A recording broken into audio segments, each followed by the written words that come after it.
साल 1907 में पंजाब के लायलपुर जिले, अब पाकिस्तान में, के नौगाम बंगा नामक स्थान पर एक बच्चे का जन्म हुआ, जिसका नाम रखा गया सुखदेव था पर। यह वही सुखदेव थे जो आगे चलकर भारत की स्वतंत्रता के लिए अपने प्राणों की आहुति देंगे। बचपन से ही उनमें देशभक्ति का बीज उनके परिवार और माहौल से अंकुरित हो चुका था। उनके पिता का नाम रामलाल थापर था और माता का नाम रल्ली देवी। जब सुखदेव बहुत छोटे थे, तभी उनके पिता का निधन हो गया, इसलिए उनका पालन पोषण उनके चाचा लाला अचिंत राम ने किया, जो स्वयं एक देशभक्त और आर्य समाज से जुड़े व्यक्ति थे। इस वातावरण में पले-बढ़े सुखदेव के मन में भी देश प्रेम की भावना गहराई से बस गई। सुखदेव बचपन से ही बहुत तेज, गंभीर और सोचने विचारने वाले विद्यार्थी थे। उन्होंने लाहौर के नेशनल कॉलेज से पढ़ाई की, जो लाला लाजपत राय ने युवाओं में राष्ट्रीय चेतना फैलाने के लिए स्थापित किया था। यही वह कॉलेज था जहां उनकी मुलाकात भगत सिंह और राजगुरु जैसे क्रांतिकारियों से हुई। ये तीनों साथी आगे चलकर भारतीय स्वतंत्रता आंदोलन के इतिहास में अमर तिकड़ी के रूप में याद किए गए। भगत सिंह, राजगुरु और सुखदेव।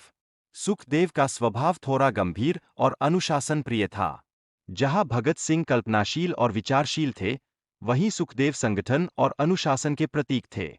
वह Hindustan socialist Republican association (HARA) के प्रमुख सदस्यों में से एक थे। उनका सपना केवल अंग्रेजों को देश से निकालना नहीं था, बल्कि एक ऐसे भारत का निर्माण करना था जहां समानता, शिक्षा और न्याय का शासन हो।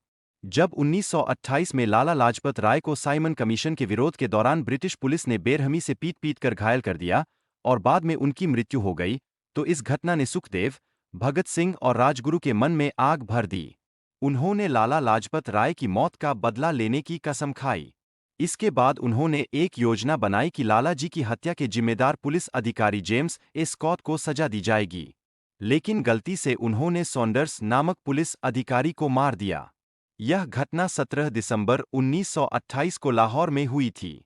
इस क्रांतिकारी कार्य के बाद पूरा पंजाब हिल गया और अंग्रेज सरकार ने भगत सिंह, राजगुरु और सुखदेव की तलाश शुरू कर दी।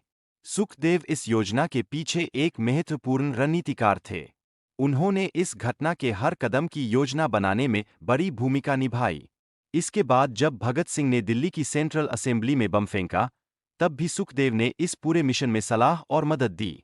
भगत सिंह और बटुकेश्वर दत्त ने नारे लगाते हुए गिरफ्तारी दी, जबकि सुखदेव भूमिगत होकर संगठन को मजबूत करने में लग गए। लेकिन ज्यादा समय तक अंग्रेज सरकार से बचना संभव नहीं था। कुछ महीनों बाद सुखदेव भी गिरफ्तार कर लिए गए। लाहौर षड्यंत्र केस में उन्हें भगत सिंह और राजगुरु के साथ मुख्य आरोपी बनाया गया। जेल में भी सुखदेव का मनोबल अद्भुत था। उन्होंने जेल में भी राजनीतिक बंदियों के अधिकारों के लिए भूख हड़तालें कीं। वे बहुत शांत, दृढ़ और तर्कसंगत थे।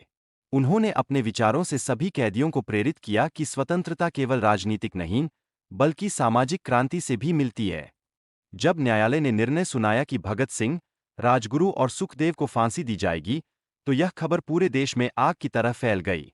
लोग इन तीनों के लिए दया याचना करने लगे, लेकिन तीनों ने यह साफ कह दिया कि वे माफी नहीं मांगेंगे। वे भारत की आज़ादी के लिए अपनी जान खुशी-खुशी देने को तैयार है। 23 मार्च 1931 की शाम को लाहौर सेंट्रल जेल में इन तीनों वीरों को फांसी दे दी गई। कहा जाता है कि फांसी से पहले तीनों ने एक दूसरे को गले लगाया, इंकलाब जिंदाबाद के नारे लगाए और मुस्कुराते हुए फंदे को चूमा। उस समय सुखदेव केवल 24 वर्ष के थे। फांसी के बाद अंग्रेज सरकार ने उनके शवों को चुपचाप जेल की दीवार के पीछे जला दिया, ताकि कोई जन आंदोलन न हो सके। लेकिन उनका बलिदान व्यर्थ नहीं गया। भारत के हर कोने में सुखदेव अमर रहें की गूंज उठी। उनके बलिदान ने युवाओं में नई चेतना जगाई और स्वतंत्रता आंदोलन को एक नई दिशा दी। सुखदेव का पूरा जीवन अनुशासन, त्याग और संगठन का प्रतीक था। उन्होंने दिखाया कि क्रांति केवल बंदूक से नहीं होती, बल्कि विचारों और समर्पण से होती है। उनका सपना एक ऐसा भारत था जहां हर व्यक्ति समान हो, हर नागरिक शिक्षित हो और हर व्यक्ति को सम्मान मिले। आज जब हम आज़ादी की सांस लेते हैं, तो हमें याद रखना चाहिए कि यह स्वतंत्रता उन वीरों की देन है, जिन्होंने अपने प्राणों का बलिदान देकर हमारे लिए रास्ता बनाया। सुखदेव थापर उन अमर नायकों में से है, जिनकी कहानी हमेशा हर भारतीय के दिल में जिंदा रहेगी, क्योंकि वे मरे नहीं, वे आज भी हमारे विचारों में, हमारे गर्व में और हमारी आज़ादी की हर सांस में जीवित है।